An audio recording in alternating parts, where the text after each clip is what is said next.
everyone, Lauren Jones here, and we are talking about what to consider when changing your business structure. Okay, what if you're moving from a sole proprietor to a corporation?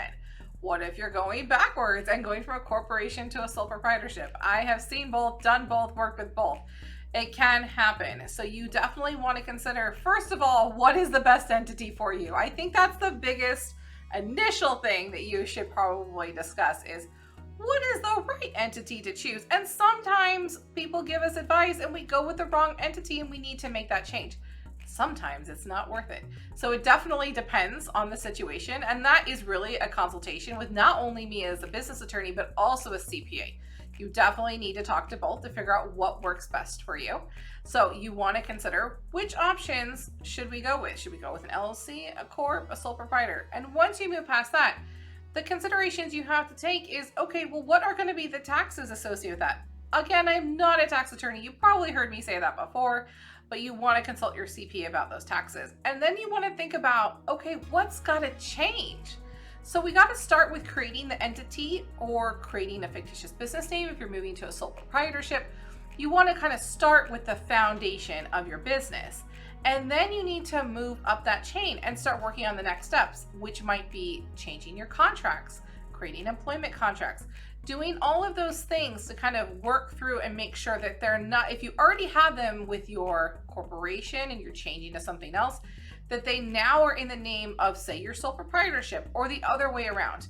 Basically, the entity needs to change. So that means all the contracts that you have with your current business needs to be in the new business. So it does take a lot of work. You need to deal with bank accounts, getting new bank accounts, getting EINs, all of those things. And many of those things we can help you through the process to make sure you're doing things right, and consult as you go to make sure you know what steps you need to take and what you need to do to switch things over. It can be a lengthy process, but sometimes it is the best decision all around for the long run. Either you're going into an entity to save you on taxes, or sometimes you're moving out of an entity to save you on taxes, or save you just work in the long run, which can be time consuming and cumbersome. So if you're thinking, am I in the right structure? Should I check my structures? Should I think about a different one?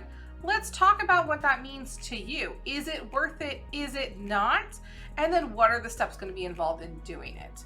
I would say that major changes definitely tend to be worth it because they have long-term consequences that are more beneficial for you to be in the right place at the right time.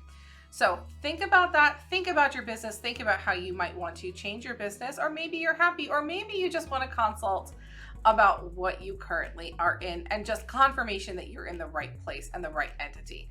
Give us a call. Let's talk about your business needs and find out what is best for you. Thank you so much.